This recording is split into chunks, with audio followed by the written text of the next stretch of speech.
नमस्कार साथियों, स्वागत है आपका दृष्टि पीसीएस के RAS prelims practice series program में। आप जानते हैं कि 2 फरवरी 2025 को आपकी आरएएस की प्रारंभिक परीक्षा होने वाली है और इस परीक्षा को ध्यान में रखते हुए ही हम आपके लिए एक सीरीज लेकर के आए हैं जिसका नाम है आरएएस प्रीलिम्स प्रैक्टिस सीरीज। इस सीरीज में हम आपको प्रश्नों का अभ्यास कराएंगे। अलग-अलग खंडों के प्रश्नों के अभ्यास के माध्यम से आपकी तैयारी का पूरा एक मूल्यांकन हो जाएगा, उसका एक रिवीजन हो जाएगा और तैयारी के आखिरी दिनों में जब आपकी परीक्षा बेहद ज्यादा नजदीक हो तो अभ्यास करना ही आपके लिए सबसे महत्वपूर्ण रणनीति होती है, सबसे उपयुक्त रणनीति होती है। इसी को ध्यान में रखते हुए हम आपके लिए ये सीरीज लेकर के आए हैं। तो बिना देरी के प्रोग्राम की शुरुआत करते हैं। आज हम जिस खंड से संबंधित प्रश्नों को आपके सामने लेकर आ रहे हैं वो कौन सा खंड है? वो खंड है भारतीय संविधान एवं राज्य व्यवस्था का। तो चलिए अपने प्रोग्राम की शुरुआत करते हैं और आज के पहले प्रश्न को देखते हैं। पहला प्रश्न क्या है? यदि किसी देश को रिपब्लिक यानी गणराज्य कहा जाता है तो इसका क्या आशय है? आपके कथन क्या है? आपका पहला आशय यहां पर दिया है एक निर्वाचित राष्ट्र प्रमुख का होना, दूसरा है राजनीतिक संप्रभुता का जनता में निहित होना और तीसरा है किसी भी विशेषाधिकार प्राप्त वर्ग का अनुपस्थित होना। नीचे दिए गए कूट का प्रयोग कर सही उत्तर चुनिए। आपके ऑप्शन क्या है? ऑप्शन है केवल एक, केवल दो, एक और दो दोनों और एक, दो और तीन। यानी आपको ये बताना है कि सही उत्तर क्या है और इसमें आशय गणराज्य मतलब का क्या, गणराज्य शब्द का आशय क्या है।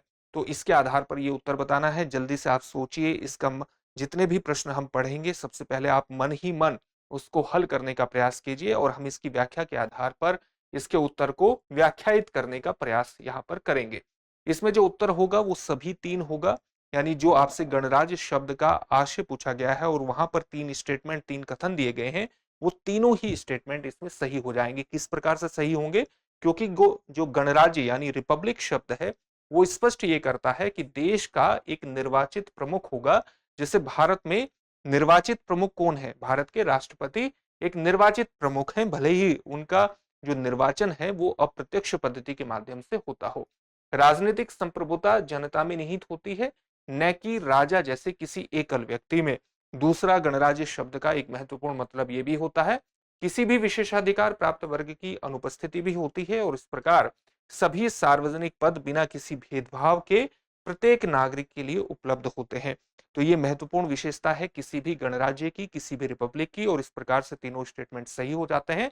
यानी विकल्प 4 इसमें सही हो जाएगा। अगला प्रश्न देखते हैं। निम्नलिखित में से कौन से भारत के संविधान के संघात्मक लक्षण है? फेडरल लक्षणों को स्पष्ट करता है। पहला लक्षण यहां पर दिया है लिखित संविधान, दूसरा है एकीकृत न्यायपालिका, तीसरा है द्विसदनीय व्यवस्था और चौथा है अखिल भारतीय सेवाएं, पांचवा है आपात उपबंध। नीचे दिए गए कूटों का प्रयोग कर सही उत्तर चुनिए। आपके चार ऑप्शन कौन कौन से हैं? केवल एक, दो और तीन। दूसरा ऑप्शन है केवल दो, चार और पांच। तीसरा ऑप्शन है केवल एक और तीन और चौथा ऑप्शन है केवल एक और पांच। इसका उत्तर भी लगातार अपने मन में सोचने का प्रयास कीजिए और कहीं पर अगर आपको उत्तर देने में समय लग रहा हो, उत्तर सोचने में समय लग रहा हो, तो उसकी बेहतर रणनीति ये होगी कि आप वीडियो को पॉज करिए और फिर इसकी व्याख्या देखिए। पहले खुद से उत्तर सोचने का प्रयास कीजिए। चलिए इसकी व्याख्या देखते हैं और व्याख्या के आधार पर इसके उत्तर को जांचने का प्रयास करेंगे। इसमें उत्तर 3, जो विकल्प 3 है वो बिल्कुल सही होगा। यानी केवल 1 और 3 ही उसमें सही माने जाएंगे। भारत के संविधान में जो एकात्मक और संघात्मक जो लक्षण है वो दोनों मात्रा में पाए जाते हैं। यानी भारतीय संविधान में एकात्मक लक्षण भी हैं और भारतीय संविधान में संघात्मक लक्षण भी हैं, जो अद्वितीय तथा भारत की स्थितियों के प्रति अनुकूलनीय है। इसका मतलब क्या हुआ? जो अपने आप में संविधान को अद्वितीय बनाते हैं यानी यूनिक बनाते हैं और संविधान की महत्वपूर्ण विशेषता है। यानी भारतीय संविधान में एकात्मक लक्षण होना और संघात्मक लक्षण होना अपने आप में एक महत्वपूर्ण विशेषता को रिफ्लेक्ट करते हैं, प्रतिबिंबित करते हैं। केसी वेहर ने भारतीय संविधान को अर्ध संघीय तथा ग्रेनविल ऑस्टिन ने भारतीय संघवाद को सहकारी संघवाद यानी कोऑपरेटिव फेडरलिज्म के रूप में वर्णित किया है। भारत के संविधान की संघात्मक विशेषताओं की बात करें तो वो किस प्रकार से हैं? जैसे हमारे यहाँ द्वैत राज्य पद्धति अपनाई गई है। इसका मतलब सीधे तौर पर यह है कि केंद्र स्तर पर भी सरकारें हैं और राज्य स्तर पर भी सरकारें हैं और दोनों की शक्तियों का विभाजन किया गया है और शक्तियों का विभाजन करने के अंतर्गत लिखित संविधान विद्यमान है, तो लिखित संविधान भी संघात्मक जो हमारी एक व्यवस्था है उसका एक महत्वपूर्ण अंग माना जाता है। इसी प्रकार से इस लिखित संविधान के आधार पर केंद्र सरकार और राज्य सरकारों में शक्तियों का विभाजन किया जा गया है और संविधान की सर्वोच्चता को निर्धारित किया गया है। ये सभी संघात्मक लक्षण है। जो हमारा संविधान है वो अपरिवर्तनीय संविधान है, जो बताता है कि जो शक्तियों का विभाजन है उसमें किसी प्रकार का परिवर्तन नहीं किया जा सकता, और अगर परिवर्तन किया जा सकता है तो उसमें राज्यों का सहयोग भी कई मुद्दों पर जो उसकी संघात्मक लक्षणों से जुड़े हुए हैं, तो राज्यों की भूमिका भी उसमें स्थापित की गई है। इसी प्रकार से स्वतंत्र न्यायपालिका और द्विसदनीय व्यवस्था, यानी एक लोकसभा होना, एक राज्यसभा होना और राज्यसभा में राज्यों का प्रतिनिधित्व होना, यह अपने आप में संघात्मक लक्षणों को अभिव्यक्त करता है और इस प्रकार से केवल 1 और 3 कथन सही हो जाते हैं। अगर हम एकीकृत न्यायपालिका, अखिल भारतीय सीमाएं और आपात उपबंधों की बात करते हैं, तो ये भारतीय संविधान के एकात्मक लक्षणों या एकात्मक विशेषताओं को रिफ्लेक्ट करते हैं। आगे बढ़ते हैं और अगले प्रश्न को देखते हैं। उससे पहले आपके लिए एक महत्वपूर्ण सूचना यह है कि दृष्टि आईएएस मुखर्जी नगर की क्लासेस नोएडा में शिफ्ट हो चुकी हैं, ये बात आप लोग जानते हैं। और नोएडा में हमारे बैच चल रहे हैं, एक हिंदी माध्यम का भी है, इंग्लिश माध्यम का भी है। दोनों बैचेस में ही आप अपने एडमिशन को ले सकते हैं। आईएसजीएस फाउंडेशन बैच है और एडमिशन लेने के लिए आप 8750187501 पर कॉल कर सकते हैं, अपने एडमिशन को सुनिश्चित कर सकते हैं और सफलता की दिशा में आगे बढ़ सकते हैं। अगले प्रश्न को देखते हैं। अगला प्रश्न है, भारतीय संविधान की प्रस्तावना के संदर्भ में निम्नलिखित में से कौन सा क्रम सही है? आपके ऑप्शन क्या है? ऑप्शन ए है लोकतंत्रात्मक गणराज्य, पंथ निरपेक्ष, संपूर्ण प्रभुत्व संपन्न, समाजवादी। दूसरा ऑप्शन है पंथ निरपेक्ष, लोकतंत्रात्मक गणराज्य, संपूर्ण प्रभुत्व संपन्न, समाजवादी। तीसरा ऑप्शन है लोकतंत्रात्मक गणराज्य, समाजवादी, संपूर्ण प्रभुत्व संपन्न या पंथ निरपेक्ष। और चौथा ऑप्शन है संपूर्ण प्रभुत्व संपन्न, समाजवादी, पंथ निरपेक्ष, लोकतंत्रात्मक गणराज्य। आप जानते हैं कि जब हमारे देश के संविधान की प्रस्तावना शुरू होती है तो हम क्या कहते हैं? हम कहते हैं कि हम भारत के लोग भारत को एक संपूर्ण प्रभुत्व संपन्न, समाजवादी, पंथ निरपेक्ष, लोकतंत्रात्मक गणराज्य बनाने के लिए। तो क्या आता है? संपूर्ण प्रभुत्व संपन्न, समाजवादी, पंथ निरपेक्ष, लोकतंत्रात्मक गणराज्य बनाने के लिए। और फिर प्रस्तावना आगे बढ़ती है तो इसमें ऑप्शन 4 सही हो जाएगा, यही आपसे पूछा गया था। यानी ऑप्शन 4 सही है, संपूर्ण प्रभुत्व संपन्न, समाजवादी, पंथ निरपेक्ष, लोकतंत्रात्मक गणराज्य। इसकी व्याख्या पर भी एक सामान्य नजर डाल लेते हैं। आप जानते हैं कि जो हमारे संविधान की प्रस्तावना है, इसका आविर्भाव पंडित जवाहरलाल नेहरू द्वारा 13 दिसंबर 1946 को संविधान सभा में रखे गए उद्देश्य प्रस्ताव से हुआ था। और क्योंकि इसका जो उद्भव है हमारी प्रस्तावना का, ये उद्देश्य प्रस्ताव से हुआ था, इसलिए हमारे संविधान की प्रस्तावना को कई बार उद्देश्य का भी कहकर संबोधित किया जाता है।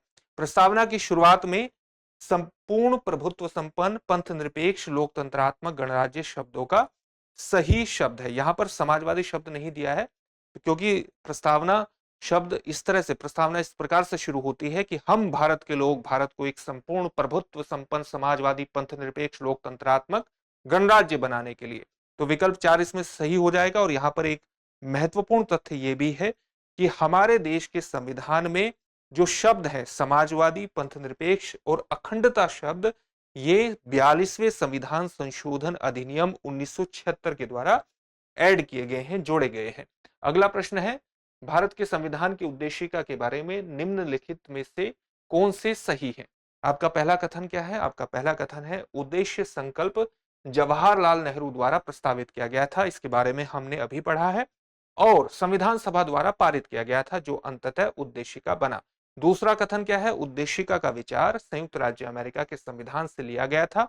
तीसरा कथन है समाजवादी एवं पंथ निरपेक्ष शब्द 42वें संविधान संशोधन द्वारा 1976 में अपनाए गए थे। और चौथा कथन है उद्देशिका भारत के नागरिकों के मौलिक अधिकार या मूल अधिकारों को समाहित करती है। नीचे दिए गए कूट का प्रयोग करके सही उत्तर चुनिए। और आपके 4 ऑप्शन कौन कौन से हैं? पहला है 1, 2 और 3, दूसरा है 2, 3 और 4, तीसरा है 1, 3 और 4 और चौथा है 1, 2 और 4। तो आपको ये बताना है कि कौन से कथन इसमें सही है। इसकी व्याख्या के आधार पर आपको बिल्कुल स्पष्ट हो जाएगा, पहला, दूसरा और तीसरा कथन सही है। व्याख्या हम इसकी देख लेते हैं। अभी हमने देखा था कि भारतीय संविधान की जो प्रस्तावना है, जिसे उद्देशिका भी कहा जाता है, वो पंडित जवाहरलाल नेहरू द्वारा जो 13 दिसंबर 1946 में संविधान सभा में उद्देश्य प्रस्ताव प्रस्तुत किया गया था, उसी से आई है और इसी कारण उसे उद्देशिका भी कहा जाता है। इस प्रकार से कथन एक सही हो जाता है। उद्देशिका का जो विचार है ये अमेरिकी संविधान से लिया गया है, लेकिन प्रस्तावना की जो भाषा है उस पर ऑस्ट्रेलियाई संविधान की प्रस्तावना का विशेष तौर से प्रभाव है। तो कथन 2 भी सही है। 42वें संविधान संशोधन अधिनियम 1976 के माध्यम से प्रस्तावना में समाजवादी, पंथ निरपेक्ष, अखंडता शब्द शामिल किए गए। इस प्रकार से कथन 3 भी सही है। उद्देशिका संविधान के उद्देश्य न्याय, स्वतंत्रता, प्रतिष्ठा और अवसर की समता, व्यक्ति की गरिमा, राष्ट्र की एकता और अखंडता व बंधुता को समाहित करती है, न कि विशिष्ट रूप से मौलिक अधिकार को। और इस प्रकार से कथन 4 क्या हो जाता है, गलत हो जाता है। अगला प्रश्न क्या है, राज्य के पुनर्गठन के संदर्भ में निम्नलिखित कथनों पर विचार कीजिए। 2 कथन है यहाँ पर।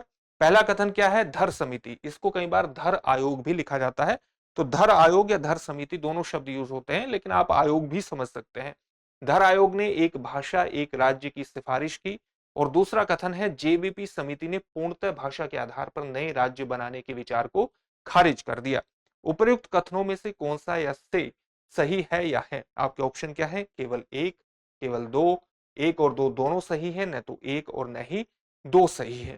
इसमें केवल दूसरा कथन ही आप सही पाएंगे और इसकी व्याख्या इस प्रकार से है कि जो भारत की आजादी के बाद पूरी तरह से भाषीय आधार पर राज्यों के पुनर्गठन के सवाल पर विचार करने के लिए कुछ समितियां हमारे ध्यान में आती हैं, कुछ समितियां स्थापित की गई थी। 3 महत्वपूर्ण समिति हैं, कौन कौन सी हैं? एक तो धर समिति या धर आयोग है, एक जेवीपी समिति है और तीसरी है फजल अली समिति।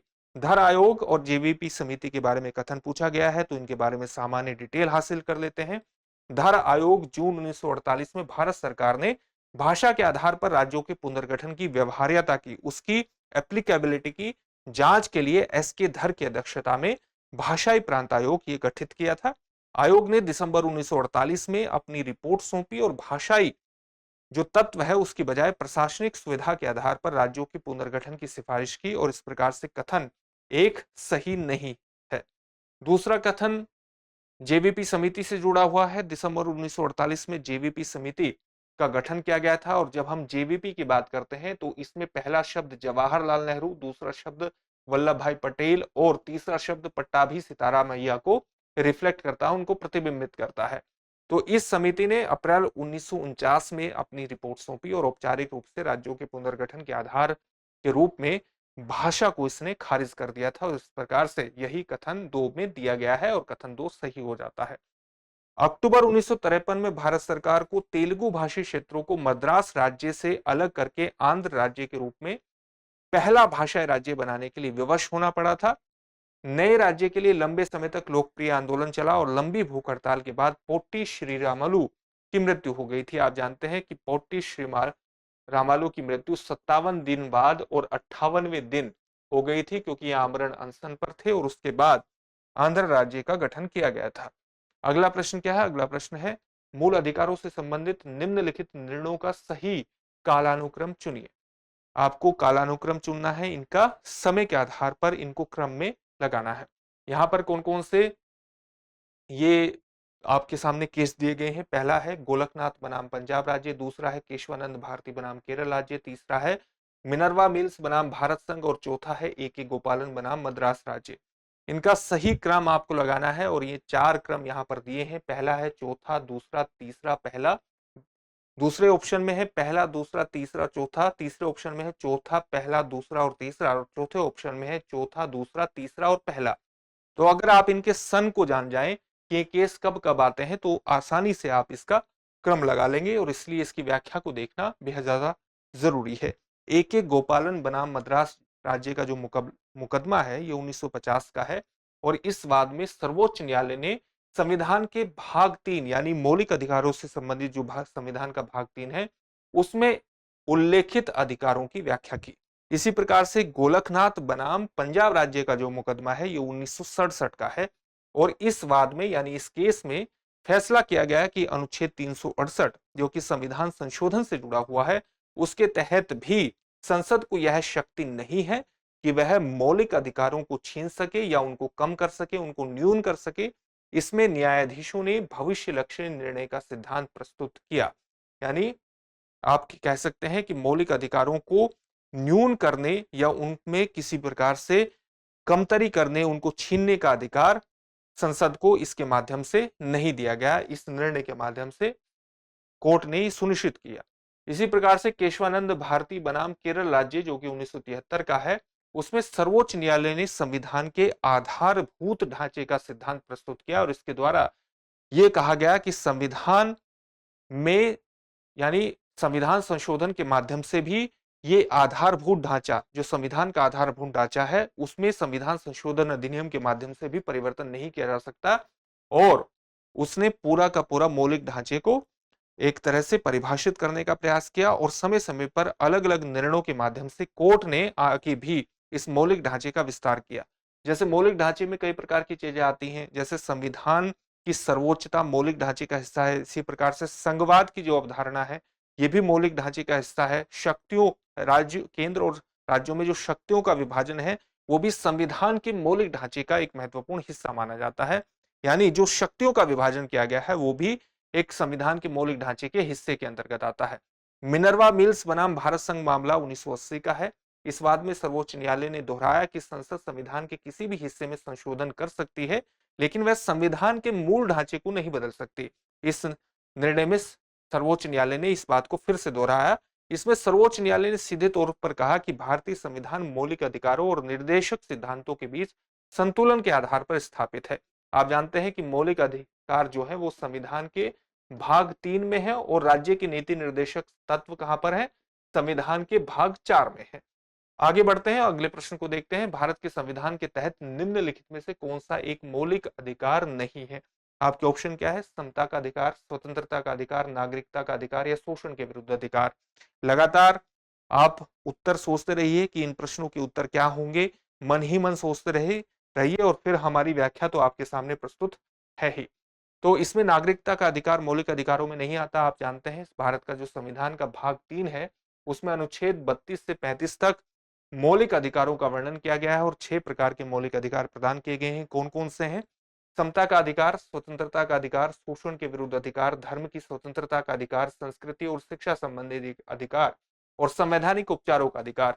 जब हम समता के अधिकारों की बात करते हैं तो उनका उल्लेख संविधान के अनुच्छेद 14 से लेकर के 18 तक है। जब हम स्वतंत्रता के अधिकारों की बात करते हैं तो उनका उल्लेख संविधान के अनुच्छेद 19 से 22 तक है। जब हम शोषण के विरुद्ध अधिकारों की बात करते हैं तो उनका उल्लेख संविधान के अनुच्छेद 23 और 24 में है। जब हम धर्म की स्वतंत्रता का अधिकार की बात करते हैं तो उनका उल्लेख संविधान के अनुच्छेद 25 से 28 तक है। जब हम शिक्षा और संस्कृति संबंधी अधिकारों की बात करते हैं तो उनका उल्लेख अनुच्छेद 29 और 30 में है और जब हम संवैधानिक उपचारों के अधिकार की बात करते हैं तो उनका उल्लेख भारतीय संविधान के अनुच्छेद 32 में किया गया है। ये सारी चीजें आपको स्पष्ट होनी चाहिए, आपके एग्जामिनेशन के लिहाज से, परीक्षा के लिहाज से विशेष रूप से महत्वपूर्ण है। मूल संविधान में एक 7वां अधिकार भी था, आप जानते हैं, जिसको हम संपत्ति के अधिकार के नाम से जानते हैं और जिसका उल्लेख मूल संविधान में अनुच्छेद 31 में था। लेकिन 44वें संविधान संशोधन अधिनियम 1978 के माध्यम से इस मौलिक अधिकार को हटा दिया गया और इसे एक कानूनी अधिकार के रूप में शामिल कर दिया गया संविधान में। नागरिकता से संबंधित जो प्रावधान है वो भारत के संविधान के मौलिक अधिकारों में नहीं आते, बल्कि भारत के संविधान के भाग 2 में उनका उल्लेख किया गया है। अनुच्छेद 5 से लेकर के 11 तक नागरिकता से संबंधित कुछ प्रावधान भारतीय संविधान में किए गए हैं। इस प्रकार से विकल्प 3 सही हो जाता है। आगे बढ़ते हैं, संविधान के अगले प्रश्न को देखते हैं। संविधान में मूल कर्तव्यों को किसकी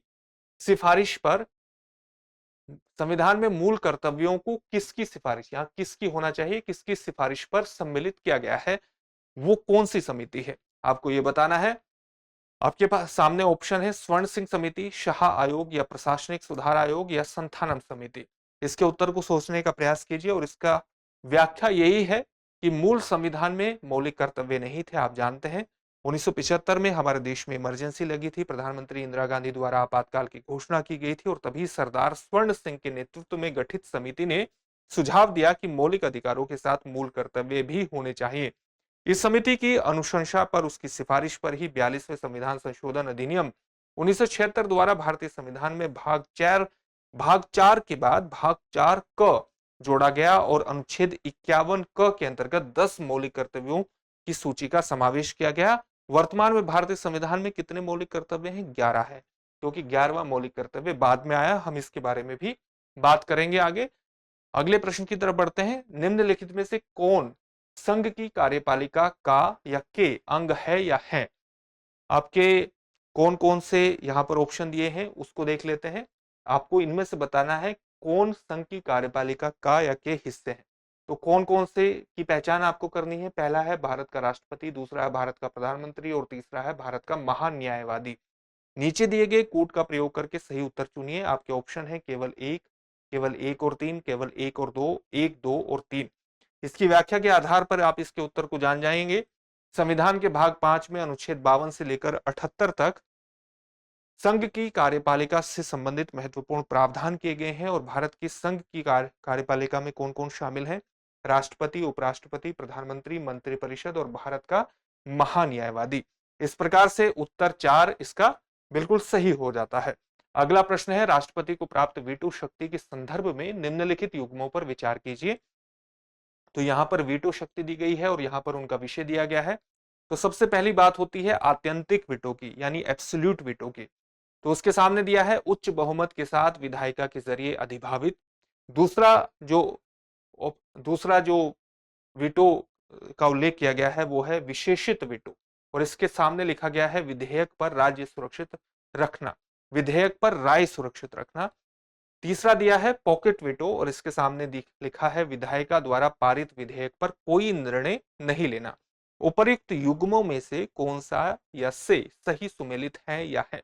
आपके ऑप्शन क्या है? ऑप्शन ए है केवल एक और दो, ऑप्शन बी है केवल एक और तीन, ऑप्शन सी है केवल दो और तीन, ऑप्शन डी है केवल तीन। आपको यह बताना है कि कौन सा सही सुमेलित है। तो इसको सोचने का प्रयास कीजिए और व्याख्या इसकी यही है कि वीटो शक्तियों को 4 प्रकार से वर्गीकृत किया गया है। कौन कौन सी वीटो की बात की गई है? एक है एब्सोल्यूट वीटो जिसको हम आत्यंतिक वीटो के नाम से संबोधित करते हैं, एक है पॉकेट वीटो, एक है विशेषित वीटो, एक है निलंबनकारी वीटो। तो इन वीटो का क्या मतलब है? जैसे एब्सोल्यूट वीटो का मतलब यानी आत्यंतिक जो वीटो है उसका मतलब है विधायिका द्वारा पारित विधेयक पर अपनी राय सुरक्षित रखना। किसके द्वारा सुरक्षित रखना? राष्ट्रपति द्वारा अपनी राय को सुरक्षित रख लेना। इसी प्रकार से जब हम विशेषित वीटो की बात करते हैं तो इसका मतलब है जो विधायिका द्वारा उच्च बहुमत से निरस्त किया जा सके। पॉकेट वीटो का मतलब है विधायिका द्वारा पारित विधेयक पर कोई निर्णय न करना। और चौथी जो निलंबनकारी वीटो है उसका मतलब है विधायिका द्वारा साधारण बहुमत से जिसका निरस्त किया जा सके। तो ये 4 प्रकार की वीटो की हमने यहां पर राष्ट्रपति के संदर्भ में बात कर ली है। अगले प्रश्न की तरफ बढ़ते हैं। निम्नलिखित युग्मों पर विचार कीजिए। एक तरफ शक्तियां दी गई हैं और दूसरी तरफ प्रावधान दिए गए हैं।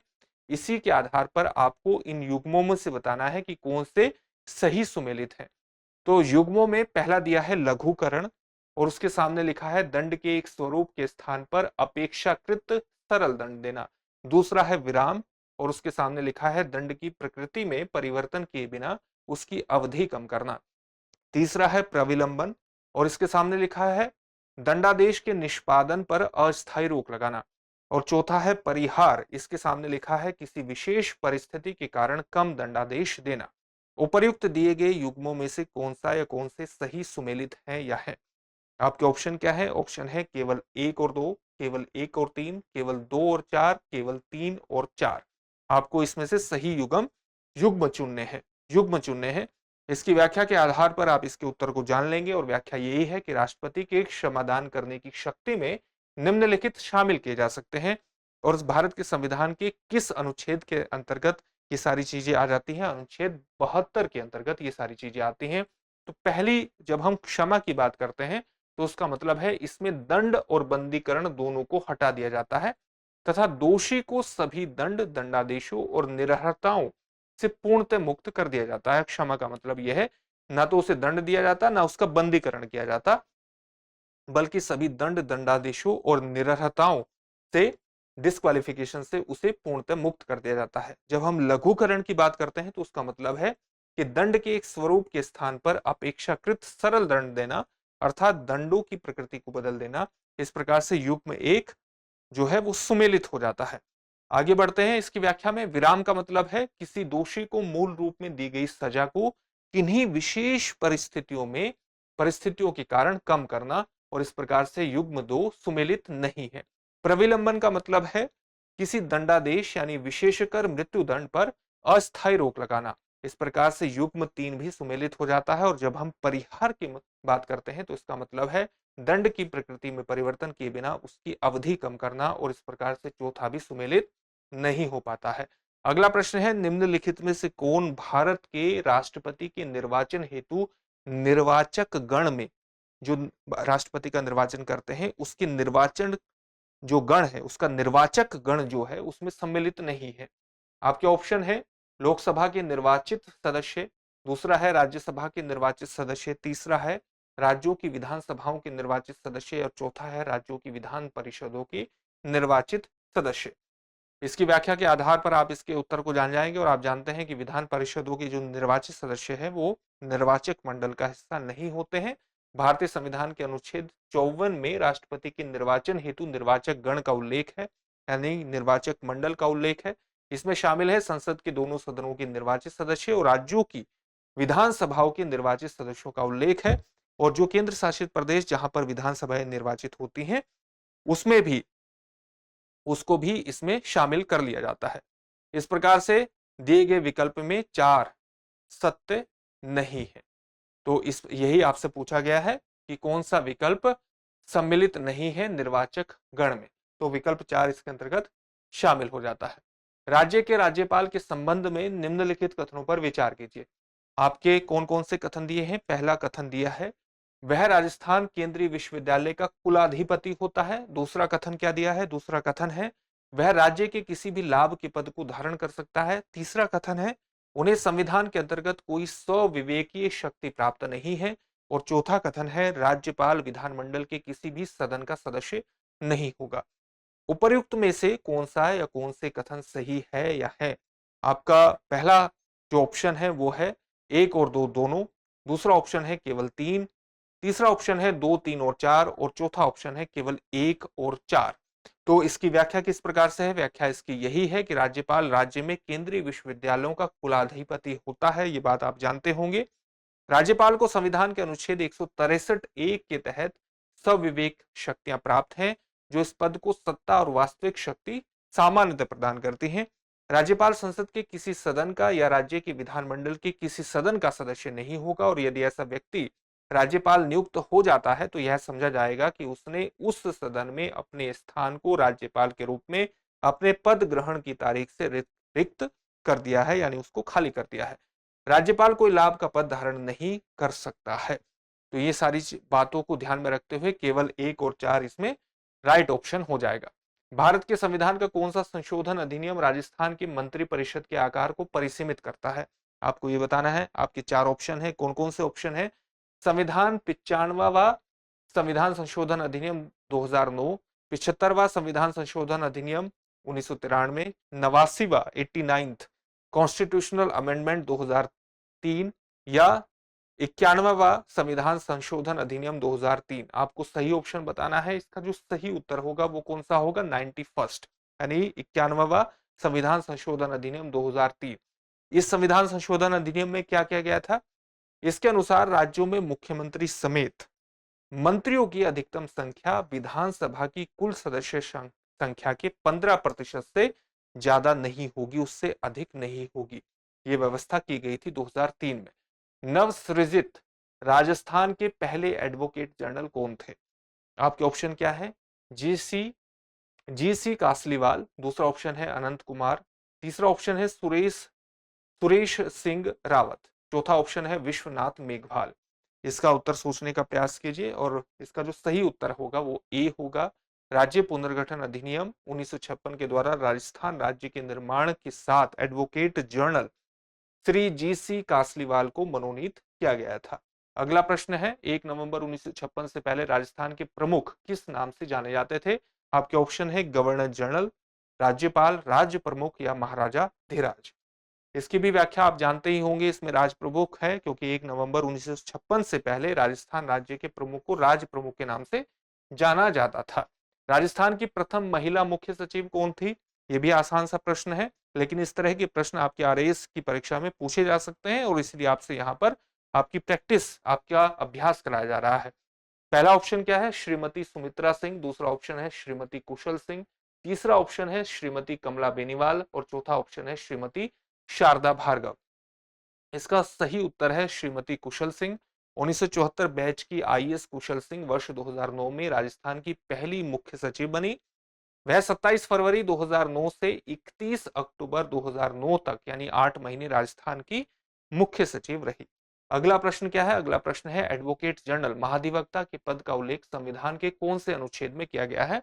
आपके ऑप्शन क्या है? अनुच्छेद 161, अनुच्छेद 164, अनुच्छेद 165 या अनुच्छेद 177, 177।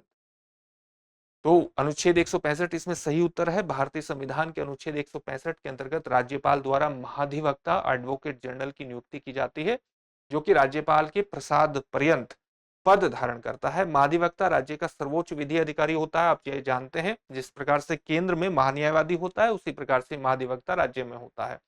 यह उच्च न्यायालय के न्यायाधीश की अर्हता रखता है। महाधिवक्ता राज्यपाल द्वारा सौंपे गए विधि संबंधी विषयों पर राज्य सरकार को सलाह प्रदान करता है और अनुच्छेद 177 महाधिवक्ता के विशेषाधिकारों से संबंधित प्रावधानों की भी बात करता है। निम्नलिखित में से कौन सा राज्यपाल की शक्तियों से संबंधित नहीं है?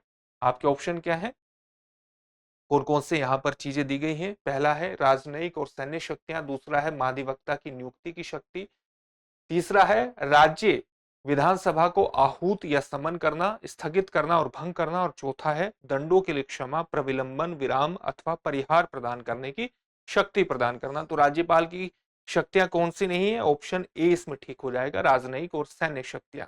व्याख्या इसकी यही है कि राज्य के संवैधानिक प्रमुख के रूप में राज्यपाल को व्यापक शक्तियां प्राप्त होती हैं तथा राज्य के समस्त कार्य राज्यपाल के नाम से हुए माने जाते हैं, राष्ट्रपति के समान ही। परंतु राज्यपाल को राष्ट्रपति की भांति कूटनीतिक, सैन्य या आपातकालीन शक्तियां प्राप्त नहीं होती हैं और इस प्रकार से विकल्प एक सही नहीं है। कार्यकारी शक्ति के अधीन राज्यपाल राज्य लोक सेवा आयोग के अध्यक्ष एवं सदस्य, राज्य के महाधिवक्ता, राज्य के निर्वाचन आयोग के अध्यक्ष की नियुक्ति, राज्य वित्त आयोग और राज्य के जो विश्वविद्यालय होते हैं, यूनिवर्सिटीज होती हैं, उनके कुलपति की नियुक्ति करता है और इस प्रकार से कथन 2 सही हो जाता है। इस प्रकार से जो कथन 3 है और 4 है वो भी सही है, क्योंकि राज्यपाल विधायी शक्तियों के अंतर्गत राज्य विधानसभा के सत्र को आहूत, स्थगित और विघटित कर सकता है। राज्यपाल को न्यायिक शक्तियों के अंतर्गत राज्य सूची के विषयों पर क्षमादान करने की शक्ति प्राप्त है। वह किसी दोषी व्यक्ति के दंड को कम कर सकता है, दंड की प्रकृति में परिवर्तन भी कर सकता है। इन शक्तियों के बारे में अभी हमने विस्तार से बात भी की थी। यदि राज्यपाल मृत्युदंड को आजीवन कारावास में बदल सकता है, किंतु राष्ट्रपति की जो तरह क्षमा यानी पूर्ण माफ नहीं कर सकता। यानी राज्यपाल जो है वो मृत्युदंड को आजीवन कारावास में तो बदल सकता है, लेकिन राष्ट्रपति की तरह उसे पूर्ण तरह से माफी नहीं दे सकता है। साथ ही राज्यपाल सैनिक न्यायालय द्वारा सजा प्राप्त व्यक्ति की कुछ मदद नहीं कर सकता है। अगर जो सजा है वो सैनिक न्यायालय द्वारा दी गई है तो राज्यपाल उसमें किसी प्रकार का परिवर्तन नहीं कर सकता है। अगला जो आपका प्रश्न है वो है निम्नलिखित में से कौन सा एक मुख्यमंत्री के कर्तव्यों में नहीं है? आपके ऑप्शन है, पहला राज्यों के मामलों के प्रशासन से संबंधित मंत्रिपरिषद के सभी निर्णयों और विधायन के प्रस्तावों को राज्य के राज्यपाल को संसूचित कराना। दूसरा है राज्य के प्रशासन के संबंध में राज्यपाल द्वारा चाही गई सूचना और विधायन के प्रस्तावों को उपलब्ध कराना। तीसरा है मासिक प्रतिवेदन में राज्य प्रशासन से संबंधित मंत्रिपरिषद के सभी निर्णयों को राष्ट्रपति को संसूचित कराना। चौथा है यदि राज्यपाल ऐसा चाहे तो ऐसे किसी मामले को जिस पर किसी मंत्री द्वारा निर्णय लिया गया है किंतु मंत्रिपरिषद द्वारा विचार नहीं किया गया है, मंत्रिपरिषद के विचारार्थ प्रस्तुत करना। तो इसमें से आपको उत्तर बताना है। इसमें तीसरा ऑप्शन सही है। इसकी व्याख्या देख लेते हैं। व्याख्या क्या है? मुख्यमंत्री राज्यपाल एवं मंत्रिपरिषद के बीच कड़ी होता है। ये आप जानते हैं कि जो मुख्यमंत्री होता है वो राज्यपाल और मंत्रिपरिषद के बीच एक महत्वपूर्ण भूमिका निभाता है। दोनों के बीच संपर्क बिंदु भी होता है। अनुच्छेद 167 के अंतर्गत राज्यपाल को सूचना प्रदान करने से संबंधित मुख्यमंत्री की कौन कौन से कर्तव्य हैं वो देख लेते हैं। कर्तव्य इस प्रकार से हैं कि राज्य के प्रशासन संबंधी और विधान विषयक प्रस्थापनाओं संबंधित मंत्रिपरिषद की सभी विनिश्चय राज्यपाल को संसूचित करना मुख्यमंत्री का एक महत्वपूर्ण कर्तव्य है। इस प्रकार से विकल्प एक सही हो जाएगा। राज्य के प्रशासन संबंधी तथा विधायी प्रस्तावों की जानकारी जो राज्यपाल मांगे उसे देना भी एक मुख्यमंत्री का कर्तव्य है। इस प्रकार से विकल्प 2 भी सही हो जाएगा। अगर किसी विषय पर किसी मंत्री ने निश्चय कर लिया है परंतु मंत्रिपरिषद द्वारा विचार नहीं किया गया है तो राज्यपाल द्वारा उपेक्षा किए जाने पर परिषद के समक्ष विचार के लिए भी मुख्यमंत्री रख सकता है और इस प्रकार से विकल्प 4 भी सही हो जाता है। लेकिन राज्य प्रशासन से संबंधित मंत्रिपरिषद के सभी निर्णयों को मुख्यमंत्री राज्यपाल को संसूचित करता है, न कि राष्ट्रपति को संसूचित करता है, और इस प्रकार से विकल्प 3 गलत हो जाता है क्योंकि यहां पर राष्ट्रपति शब्द लिखा हुआ है। वो राज्यपाल को संसूचित करता है, राष्ट्रपति को नहीं। अगला प्रश्न क्या है, राजस्थान में प्रथम महिला लोकसभा सदस्य कौन चुनी गई थी? आपके ऑप्शन क्या है? पहला ऑप्शन है श्रीमती शारदा भार्गव, दूसरा ऑप्शन है महारानी गायत्री देवी, तीसरा ऑप्शन है श्रीमती वसुंधरा राजे और चौथा ऑप्शन है उपयुक्त में से कोई नहीं।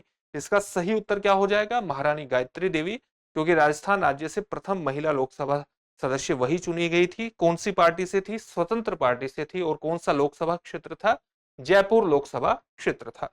अगला प्रश्न है, निम्नलिखित में से कौन राजस्थान से सर्वाधिक बार लोकसभा सदस्य बने हैं? आपके ऑप्शन है श्री नाथूराम मिर्धा, दूसरा है श्री रामचंद्र उपाध्याय, तीसरा है श्री बलवंत सिंह मेहता और चौथा है श्री राम नारायण। इसका जो सही उत्तर है वो सही उत्तर है ऑप्शन ए श्री नाथूराम मिर्धा। ये कांग्रेस के से सर्वाधिक बार लोकसभा सदस्य बने हैं और राजस्थान में नागौर से 6 बार लोकसभा चुनाव जीत करके अपना इन्होंने, आप कह सकते हैं, राजनीतिक क्षेत्र में काफी प्रभाव हासिल किया है। अगला प्रश्न है, राजस्थान से अनुसूचित जनजाति की प्रथम महिला लोकसभा सदस्य कौन बनी थी? आपके ऑप्शन क्या है? श्रीमती शारदा भार्गव, डॉक्टर गिरिजा व्यास, श्रीमती उषा देवी मीणा या उपयुक्त में से कोई नहीं। इसका सही उत्तर है ऑप्शन 3 श्रीमती उषा देवी मीणा।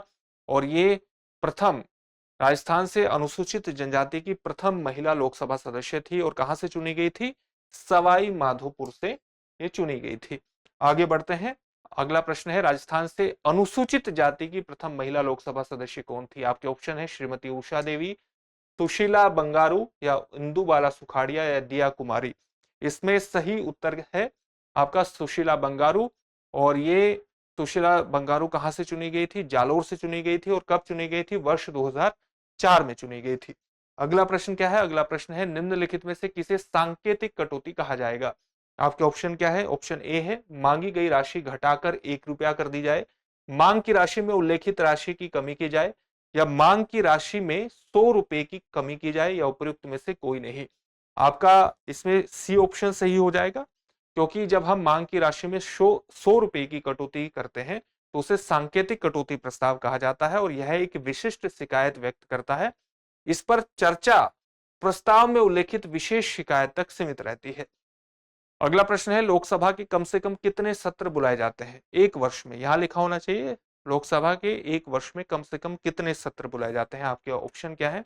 वर्ष में 1 बार, वर्ष में 2 बार, वर्ष में 3 बार या वर्ष में 4 बार। इसका उत्तर आप सोचने का प्रयास कीजिए। और आप जानते हैं कि वर्ष में 2 बार ही सत्र बुलाए जाते हैं। संविधान के अनुच्छेद 85 के अनुसार राष्ट्रपति समय समय पर संसद के प्रत्येक सदन को ऐसे समय और स्थान पर जो वह ठीक समझे अधिवेशन के लिए आहूत कर सकता है, आहूत करेगा। संविधान के अनुच्छेद 85 में यह व्यवस्था है। किंतु उसके एक सत्र की अंतिम बैठक और आगामी सत्र की प्रथम बैठक के लिए नियत तारीख के बीच 6 मास का अंतर नहीं होगा, यानी 6 मास से कम का अंतर होगा। अर्थात एक वर्ष में कम से कम 2 सत्र बुलाने ही पड़ेंगे और इस प्रकार से विकल्प 2 सही हो जाता है। अगला प्रश्न है, राज्यसभा के संदर्भ में निम्नलिखित कथनों पर विचार कीजिए। आपका पहला कथन है, संविधान के अनुच्छेद 80 का संबंध राज्यसभा से है। दूसरा कथन है, इसके सदस्यों की अधिकतम संख्या 250 निर्धारित है। और तीसरा कथन है, वर्तमान में इसमें 245 सदस्य हैं। उपयुक्त में से कौन सा या कौन से कथन सही है या है, यानी कथन सत्यता पूछी है। आपके ऑप्शन है केवल 1 और 2, केवल 2 और 3, केवल 3 या 1, 2 और 3। चलिए इसकी व्याख्या के आधार पर देखते हैं इसके उत्तर को। भारतीय संविधान के अनुच्छेद 80 में राज्यसभा की संरचना संबंधी प्रावधान किए गए हैं। इसके अनुसार राज्यसभा के सदस्यों की अधिकतम संख्या 250 हो सकती है, आप जानते हैं, किंतु वर्तमान में 245 सदस्य हैं। 243 आप जानते हैं निर्वाचित है और 2 क्या है, आप नहीं माफ कीजिएगा, आप जानते हैं कि राज्यसभा में कितने सदस्य मनोनीत होते हैं? 12 सदस्य मनोनीत होता है और इस प्रकार से 233 निर्वाचित हो जाते हैं और 12 मनोनीत हो जाते हैं, तो 245 वर्तमान संख्या है और इस प्रकार से विकल्प 4 सही हो जाता है। अगला प्रश्न क्या है, राज्यसभा के संदर्भ में निम्नलिखित में से कौन सा कथन सत्य है? आपके ऑप्शन क्या है? आपके ऑप्शन है, इसके 1/3 सदस्य प्रति 2 वर्ष में सेवानिवृत्ति प्राप्त करते हैं, इसके आधे सदस्य प्रति 2 वर्ष में अवकाश प्राप्त करते हैं। तीसरा है इसके आधे सदस्य प्रति 3 वर्ष में अवकाश प्राप्त करते हैं और चौथा है इसके 1/3 सदस्य प्रति 3 वर्ष में अवकाश प्राप्त करते हैं। तो इसमें ऑप्शन ए सही हो जाएगा, क्योंकि संविधान के अनुच्छेद 83(1) के अनुसार राज्यसभा का विघटन नहीं होता है, किंतु उसके सदस्यों में से यथासंभव निकटतम 1/3 सदस्य विधि द्वारा इस निमित्त किए गए उपबंधों के अनुसार प्रत्येक द्वितीय वर्ष की समाप्ति पर सेवानिवृत्त हो जाते हैं। और यही कारण है कि राज्यसभा का कभी विघटन नहीं होता है, क्योंकि लगातार ये प्रक्रिया चलती रहती है। राज्यसभा के जितने सदस्य हैं वो हर 2 वर्ष बाद, अगर ये 2 वर्ष बाद ये सदस्य सेवानिवृत्त होते हैं तो ये 2 वर्ष ये जितने भी सदस्य सेवानिवृत्त हुए हैं इनकी जगह नए सदस्य आते हैं और इनका कार्यकाल 6 साल का होता है, यानी ये 6 साल बाद रिटायर होंगे। जैसे ही ये रिटायर होंगे तो इनकी संख्या और नए सदस्य भरेंगे और ये यहाँ 6 साल की इनकी कार्यावधि होती है। और इस प्रकार से राज्यसभा का जो कार्यकाल है वो लगातार चलता रहता है। इसका राज्यसभा का विघटन नहीं होता है। लोकसभा का 5 वर्ष में 5 साल बाद विघटन होता है। संसदीय शब्दावली में शून्य काल का अर्थ क्या है? आपके ऑप्शन है वह दिन जब लोकसभा में कोई कार्य नहीं होता, दूसरा है निलंबन प्रस्ताव, तीसरा है स्थगन काल और चौथा है पूर्वानुमति रहित प्रश्न उत्तर काल। इसका सही उत्तर जो सोचने का प्रयास कीजिए और इसका सही उत्तर है ऑप्शन 4 यानी पूर्वानुमति रहित प्रश्न उत्तर काल। लोकसभा में प्रश्नकाल के तुरंत बाद, प्रश्नकाल कब होता है? 11 से 12 होता है और उसके तुरंत बाद यानी 12 बजे से 1 बजे की अवधि शून्यकाल कहलाती है। इस अवधि में सदस्य बिना किसी पूर्व अनुमति के प्रश्न उठा सकते हैं और साथ ही शून्यकाल का उल्लेख संसद की प्रक्रिया संबंधी नियमों में नहीं है। इस प्रकार से ऑप्शन 4 सही हो जाता है। अगला प्रश्न है निम्नलिखित में से कौन संसद की स्थायी समिति नहीं है? आपके ऑप्शन है लोक लेखा समिति, आकलन समिति, इसको प्राक्कलन समिति भी कहते हैं, सार्वजनिक उपक्रम समिति या इनमें से कोई नहीं। इसका उत्तर सोचने का प्रयास कीजिए और जो स्थायी समिति इसमें नहीं है वो है इनमें से कोई नहीं, क्योंकि यहां पर जितनी भी समितियां दी गई है वो स्थायी समिति है। लोक लेखा समिति, प्राक्कलन समिति जिसको आकलन समिति भी कहा जाता है, लोक उपक्रम या सार्वजनिक उपक्रम समिति, ये सभी संसद की स्थायी वित्तीय समितियां हैं और इनका कार्य अनवृत्त प्रकृति का होता है, यानी लगातार चलता रहता है। अगला प्रश्न है भारत में किसी विधेयक को धन विधेयक कौन प्रमाणित करता है? आपके ऑप्शन है वित्त मंत्री, राष्ट्रपति, लोकसभा का अध्यक्ष और प्रधानमंत्री। ये बहुत पॉपुलर क्वेश्चन है। इसका सही उत्तर लोकसभा का अध्यक्ष, आप जानते होंगे इसका सही उत्तर। संविधान के अनुच्छेद 110(3) के अनुसार यदि यह प्रश्न उठता है कि कोई विधेयक धन विधेयक है या नहीं है तो उस पर लोकसभा के अध्यक्ष का जो विनिश्चय है वो अंतिम माना जाता है। ऑप्शन इसमें सही हो जाएगा। प्राक्कलन समिति के संदर्भ में निम्नलिखित कथनों पर विचार कीजिए। आपके जो कथन है वो इस प्रकार से है कि इस समिति में 8 सदस्य लोकसभा से और 7 सदस्य राज्यसभा से होते हैं। दूसरा कथन क्या है? दूसरा कथन है कि कोई भी मंत्री समिति का सदस्य नहीं होता है और तीसरा कथन है समिति का अध्यक्ष अनिवार्यतः सत्ताधारी दल से ही होता है। उपर्युक्त में से कौन सा या कौन से सही है या है? आपके ऑप्शन क्या है? ऑप्शन है केवल 2 और 3, ऑप्शन है दूसरा है केवल 1 और 3, ऑप्शन 3 है केवल 1 और 2, ऑप्शन 4 है 1, 2 और 3। चलिए इसकी भी व्याख्या देखने का प्रयास करते हैं और व्याख्या यही है कि स्वतंत्रता प्राप्ति के पश्चात जॉन मथाई की सिफारिश पर 1950 में पहली प्राक्कलन समिति का गठन किया गया था। मूलतः इसमें 25 सदस्य थे, परंतु 1956 में सदस्य संख्या बढ़ा दी गई और सदस्य संख्या 30 कर दी गई। इस प्रकार से कथन 1 सही नहीं है। प्राक्कलन समिति के सभी सदस्य केवल लोकसभा के सदस्य होते हैं, कोई मंत्री समिति का सदस्य नहीं हो सकता है। कथन 2 सही है। समिति का जो अध्यक्ष होता है वो लोकसभा अध्यक्ष द्वारा लोकसभा सदस्यों में से ही नियुक्त होता है और वह निरपवाद रूप से सत्ताधारी दल का ही होता है। इस प्रकार से कथन 3 भी सही हो जाता है। अगला प्रश्न क्या है? व्हिप यानी सचेतक के संदर्भ में निम्नलिखित कथनों पर विचार कीजिए। आपका पहला कथन है प्रत्येक राजनीतिक दल चाहे वह सत्ता में हो या विपक्ष में का संसद में अपना व्हिप होता है। दूसरा है व्हिप यानी सचेतक का पद संविधान में वर्णित नहीं है, अपितु यह संसद के नियमों एवं संसदीय संविधि से संचालित होता है। आपके ऑप्शन क्या है? आपसे प्रश्न पूछा गया है उपर्युक्त कथनों में से कौन सा या से सही है या है? आपके ऑप्शन क्या है? केवल 1, केवल 2, 1 और 2 दोनों, न तो 1 और न ही 2। व्याख्या के आधार पर इसके उत्तर को देखेंगे और इसकी व्याख्या यही है कि प्रत्येक राजनीतिक दल का चाहे वह सत्ता में हो या विपक्ष में अपने एक सदस्य की नियुक्ति वो सचेतक के रूप में करता है, यानी व्हिप के रूप में करता है। व्हिप राजनीतिक दलों द्वारा सदन के सहायक नेता के रूप में नियुक्त किया जाता है। इसकी जिम्मेदारी ये होती है कि वे अपनी पार्टी के नेताओं को बड़ी संख्या में सदन में उपस्थित रखें और संबंधित मुद्दों के पक्ष या विपक्ष में पार्टी का सहयोग करें, और इस प्रकार से कथन एक सही हो जाता है। व्हिप का जो कार्यालय है, इसका उल्लेख न तो भारत के संविधान में है, न ही सदन के नियमों में है, न ही संसदीय विधि में इसका उल्लेख किया गया है।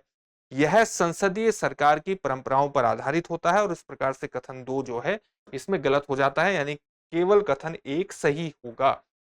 कोई विधेयक धन विधेयक समझा जाएगा यदि उसमें केवल निम्नलिखित विषयों से संबंधित उपबंध हैं। तो आपका पहला कथन इसमें क्या दिया गया है? किसी कर का अधिरोपण, परिवर्तन या विनियमन। आपको ये पहचानना है कि इसमें से कौन कौन सा धन विधेयक के अंतर्गत आता है। दूसरा क्या दिया है? सरकार द्वारा धन उधार लेने का विनियमन। तीसरा है भारत की संचित निधि या आकस्मिकता निधि की अभिरक्षा। चौथा है जुर्मानों या अन्य शास्तियों के अधिरोपण का अथवा अनुज्ञप्तियों के लिए फीसों की या कई सेवाओं के लिए फीसों की मांग का या उनके संदाय का उपबंध।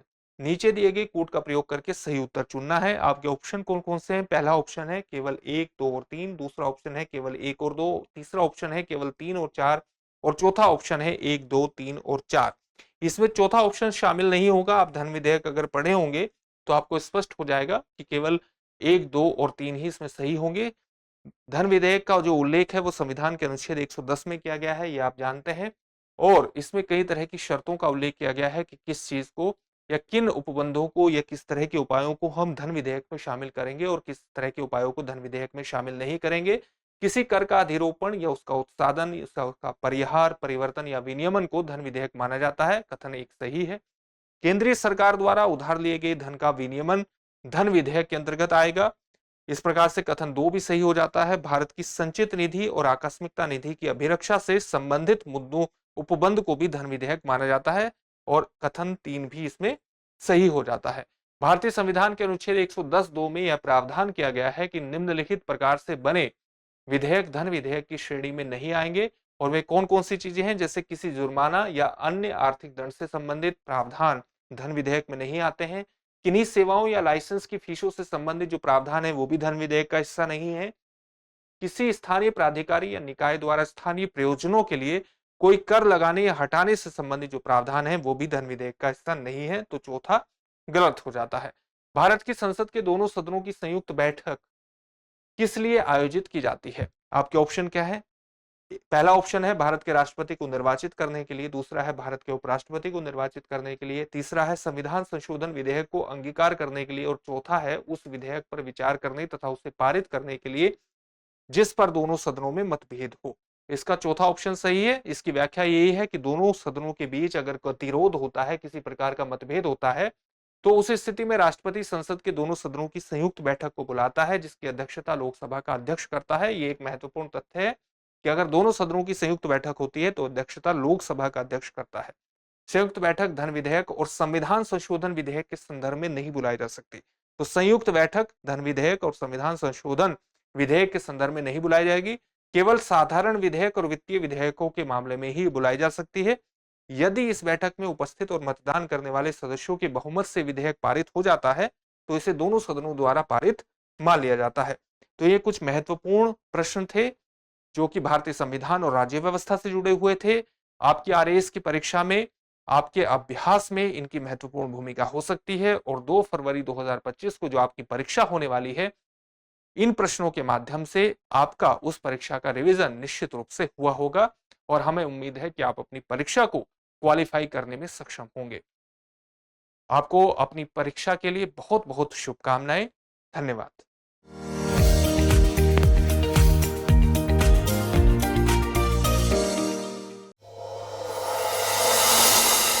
डियर व्यूअर्स, अपने एग्जाम की तैयारी को और बेहतर करने के लिए हमारे चैनल को लाइक, शेयर और सब्सक्राइब करना न भूलें।